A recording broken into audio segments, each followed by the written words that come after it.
Hi everyone, welcome to day 13 of our journey of 40 days with the Holy Spirit.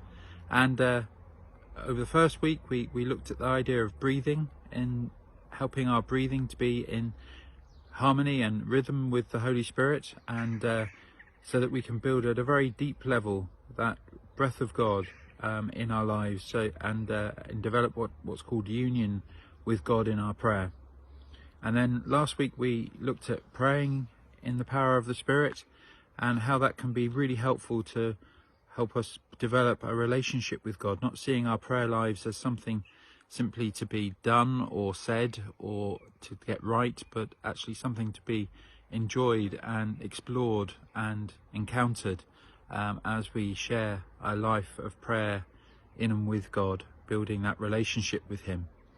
And Howard brought that together in his passion for the letter to the Romans in Romans 8, and talking about being called children of God. And so look that up if you'd like to on Saturday. Thank you for that, Howard. And so today we start a new chapter of talking about the practice or practicing the presence of the Spirit. And Jack Levison in his book makes reference to the person of Joseph in the story of Genesis, sort of chapters 37 and onwards, and we can see how Joseph experienced a number of visions and dreams and had interpretations of dreams, not least for Pharaoh, the prince and king of Egypt, which led him to become Pharaoh's number 2 in his government and exercising authority over that land at the time. And we can look at this and see it as simply, well, if someone is chosen like this by God, then it drops out of the sky like diamonds, really. It was all because God had chosen Joseph in this context.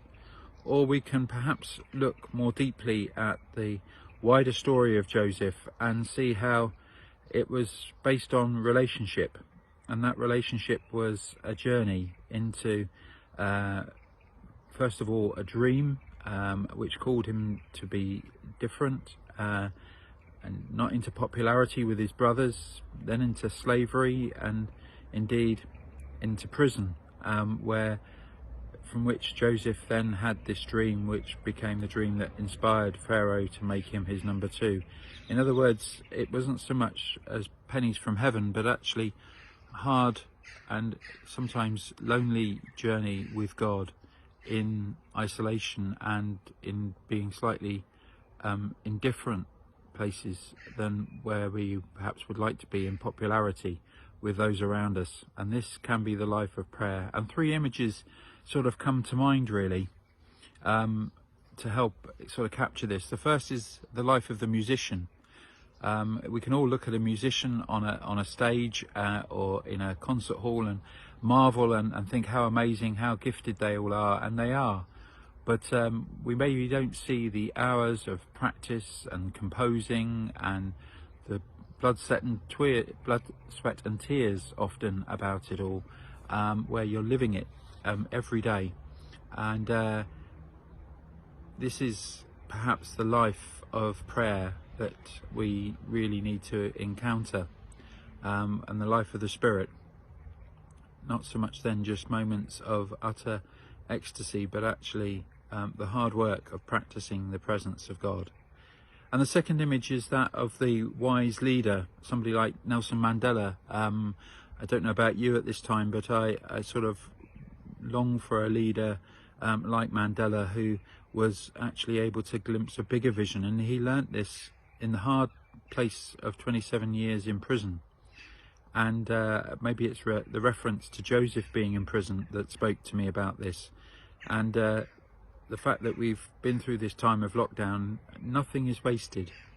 Nothing is wasted in God's economy of things. In fact, often it's in these places where it seems almost desolate that actually God can find a space and a place to speak into our lives, in our prayer life, and bit by bit change us into seeing a bigger vision of who we can be, preparing us for a journey which is about to be encountered.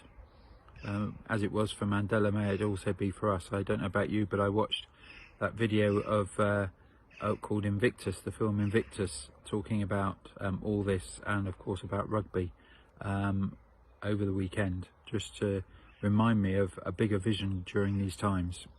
And the third image is that of Jesus himself, who, it is often said, went up a mountain or went into a place of solitary isolation to pray. And if Jesus can do that, so can we. All of these people, and including us, are called to practice the presence of God. Not something then where we're doing it as a performance, but actually every bit of music is live music. Every prayer is live prayer in God. So I look forward to this week, and I hope you'll enjoy it too, as we ask the Holy Spirit to help us in our practice of prayer, not just today, but every day. So have a good rest of the week. Hope you enjoy all that we're sharing together. God bless.